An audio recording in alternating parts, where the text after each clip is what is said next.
The sun. It lights our world, heats our planet, controls our weather. The sun's gravity even keeps Earth from drifting off into the icy cold depths of space. Yet one day the most important star humanity has ever known will turn on our planet and vaporize our very home. Welcome to Space School.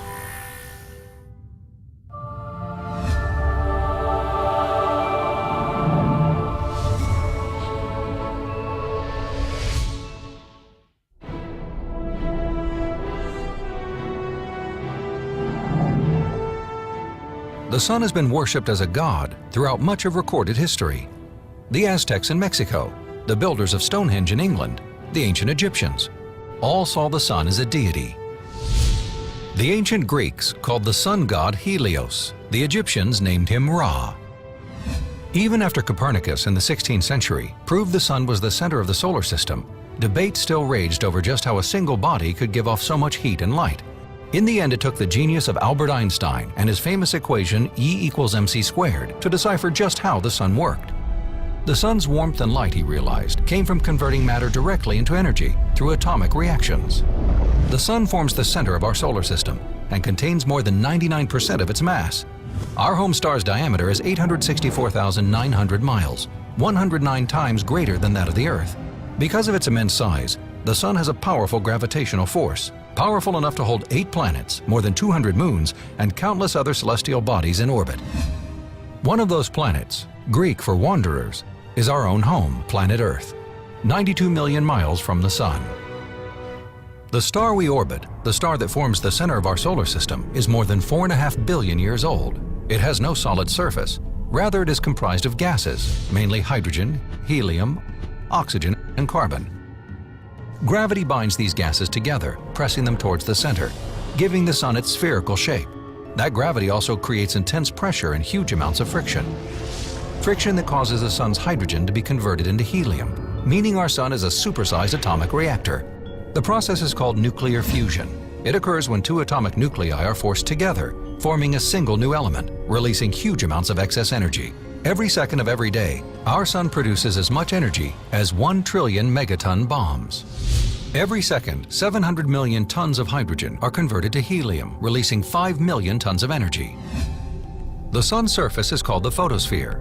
Temperatures here can exceed 9,900 degrees Fahrenheit.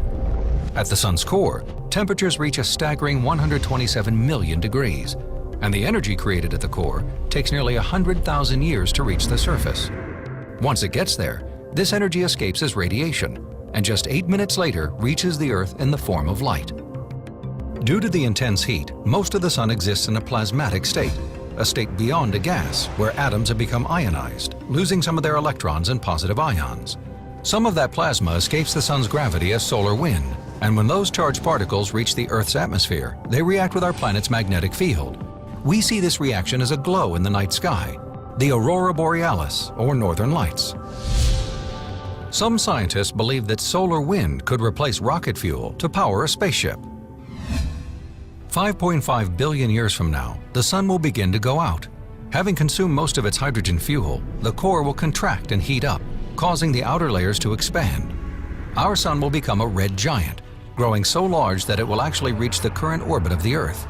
After that, the sun's outer layer will burst, releasing thick pockets of gas into space, creating a planetary nebula, a glowing shell of gas and plasma. Illuminating that shell will be a white dwarf, a very dense and bright star roughly the size of Earth.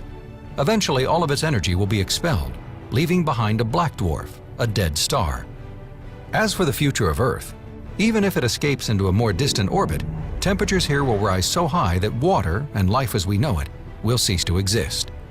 Fortunately, this entire process will take billions of years, and hopefully by that time, humans will have colonized other planets in other solar systems. No black dwarfs exist. The universe is too young for a single star to have completed a full life cycle.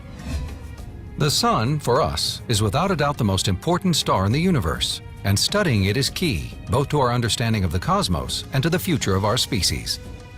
This is Space School signing off. Class dismissed.